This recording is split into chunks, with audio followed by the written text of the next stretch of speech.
Now return to life, beloved Elizabeth, and let us bind ourselves together in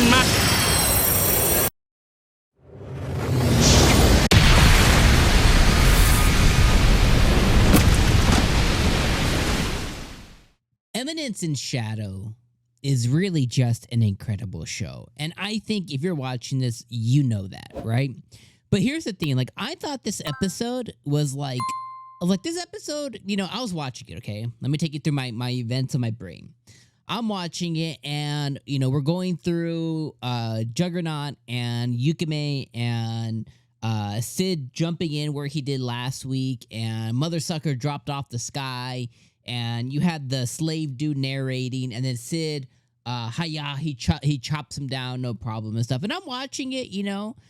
Then we learn a little bit more about Mary, and we see that they run into Beta also. Beta, my corazón, my heart. They run into Beta, and, you know, I'm just taking you through the narration of things. Like, so I'm watching it, I'm like, this is a good episode. You know, I'm not like, oh my God, this episode's so good, or like how I normally am.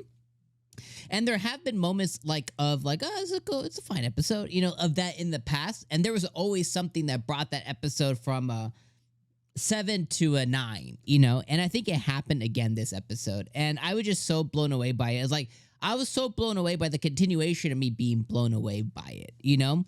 And here's where it kind of like really went down. So first off, I was like, yo, is Sid just gonna keep saying that there's a frenzy forever, blah, blah, blah, blah, blah. So the first moment was I knew that this Mary girl, like, when she got all flustered when Beta was talking to her, I was like, okay, she's either one of two things. She either is the Blood Queen, or she was like, she's also a vampire or something. So she ended up being a vampire, okay? So that's when, like, okay, I was like, oh, let's go. Then Mary went into the golden age of vampires and everything else, and they showed some graphic stuff, and I was like, oh, this is getting juicy. Like, this is getting juice. This is the juice. This is the stuff. Then she talked about the red moon, how it gives vampires, like, these crazy powers. And the Blood Queen before went on this frenzy, which is why Sid keeps saying, or like why Mary kept saying, you know, the frenzy's going to begin, blah, blah, blah, blah, blah. It's because the Blood Queen went on this frenzy. And basically this empire she built with vampires who were kind of like regressing. And then humans, like, she ate them up. Like, she effed up her whole empire. And because she went on this frenzy for 3 days and 3 nights, you know, she put a stake through her heart, or like a thing, and she can't die because she's like the queen or whatever. She locked herself away. So already this episode went from like being pretty okay to like, oh my God, this is some deep shit. You know what I mean? Like, this is really good stuff. Then we see the next part, okay? And Claire and Mary began fighting with the Juggernaut dude, okay? Sid came and saved his sister. Okay, that's hilarious. Not hilarious. That's really cool. But then it shows with Sid went into the vampire's vault, and he just starts stealing crap. And I was just like, yo, my boy. He just like, yo, he's like, 1,000 queens for me, 1,000 queens for me, 1,000 zeddy in my pocket. You know what I mean? He's just like, he goes through it, and I was like, yo, this is some heat. This is some fire. So that, again, like a hilarious moment, right? That I really, really loved. Then when Claire's talking to Mary, she was like, oh, I'll help you find your brother. She's like, I'll find my own brother. Don't you even worry about that. Again, just a moment of laughing. Then at the end of the episode, right, Sid was like, I'm done with you know, these last minute entrances. Like, I'm going to go find the boss battle, and like, I'm going to go find like when it starts. So bro gets there, and this guy got the queen's heart, the main vampire guy who wants to bring her back. Has been waiting 1,000 years.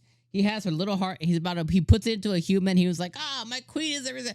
And Sid just goes, whap, nuke. He just nuked him. And he went, poof. And his head just rolled. And I was like, yo, bro. I was like, yo, shit. And I was like, yo, what a moment. I was like, I think I clapped. I was like, yo, let's go. You know, I was clapping. Just such a, like, A, hilarious. B, funny, like, funny moment. C, just like, you know, like, god dang. Like, he hit him with it. So it's like, okay, if nobody can destroy the demon queen, let's say she revives, because I think that's the next part, right? Is let's say she revives. I think Sid can, like, just end her if he decides to or whatever. So overall, episode was just, like, awesome. What an entrance, right? Like, I just can't wait to see more. Also, it was a really fun moment too, where we got to see Rose. Like Rose is Ophelia Rose, something like that. Whatever her name is, or Ophelia Rose, Oriana. So Oriana Rose or whatever her name is, she's like my favorite character.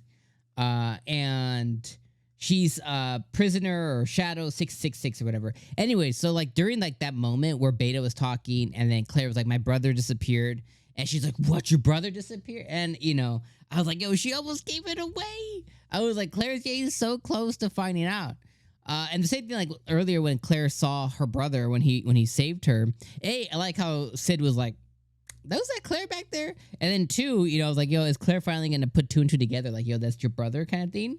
And then what is he going to do? Like when she doesn't find him, or is he gonna have to pretend that he was there the whole time? Like I'm just so interested to see what's gonna happen there as well too. But anyways, Eminence of Shadow, season 2, episode 2, absolutely fantastic. Really love this episode. I had really good laughs. It was funny. It was deep. It was like gruesome. I got to see my baby girl Beta. At the end of the day, I think Beta's number 1, Rose is number 2 for sure. And then after that, it kind of scatters out. I think if I were to put a number on it, I would probably go with that becomes very hard actually. But I would probably go Beta 1, Rose 2, because I just really like Rose like a lot. And then 3, I might have to go Gamma, you know what I mean? Because she's so clumsy and stuff. I might have to go Gamma or Delta because she's a beast girl. It's like one of the two. It's like it becomes really close there, as far as like all the girls and stuff like that. And I don't think the other princesses, I don't think they make the cut, at least top 5. So anyways, I know that I don't even know what I'm talking about anymore. So anyways, see you guys next week. Fantastic episode. Let me know your thoughts in the comments below. Peace out, my friends.